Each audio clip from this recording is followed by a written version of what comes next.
Salut, mauvaise nouvelle aujourd'hui, il y a une nouvelle loi anti-Airbnb. Donc il va falloir faire gaffe à ça, il va falloir l'intégrer en plus dans nos stratégies.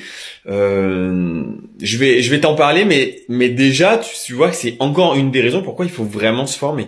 Et moi ça fait un certain nombre de temps maintenant que je dis, les mecs, LMNP, là, quand on fait de la location meublée en nom propre, il vaut mieux se calmer avec ça parce que c'est là où l'État va taper, c'est là où l'État va récupérer de l'argent, alors que quand on fait en montage en société, que ce soit en SI, en SAS, en SARL, avant qu'il y ait des changements, il va se passer beaucoup plus de temps. Donc la nouvelle loi, de quoi il s'agit? Eh bien écoute, je sais pas si tu sais, mais il y a déjà maintenant 2-3 ans, ils avaient déjà changé une première loi, où avant il y avait 3 conditions pour passer de LMNP à LMP, donc loueur meublé non professionnel à loueur meublé professionnel.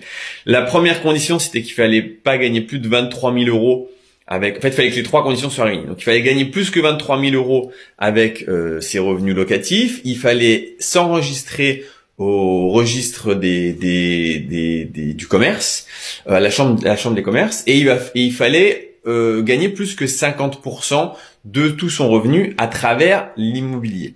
D'accord, à travers cette activité de loueur meublé non professionnel.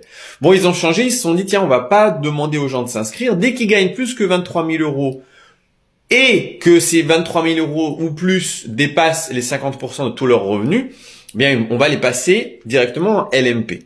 D'accord, ça, c'est ce qu'il y a eu comme changement. Là, ils viennent de sortir un nouveau truc. Alors, ça fait quelques mois, mais je t'en parle seulement maintenant parce que c'est pas très connu. Et pour tout te dire, moi, je l'ai appris il y a très peu de temps. À partir du moment où tu fais du Airbnb, de la location courte durée, donc Booking, Airbnb, etc., on s'en fiche de combien tu gagnes. On s'en fiche, peu importe. À partir du moment où tu gagnes plus que 23 000 euros de loyer avec ça, tu passes forcément à LMP. Même si tu as plus que 50% même si tu prends pas cette condition de 50%, et donc tu gagnes 100 000 euros de salaire, mais t'as que 30 000 euros de Airbnb. Normalement, jusqu'à maintenant, c'était bon, tu restais LMNP. À partir de maintenant, tu passes LMP quoi qu'il arrive. Au-delà de 23 000 euros en location courte durée, LMP. Donc vraiment, les taux se resserrent.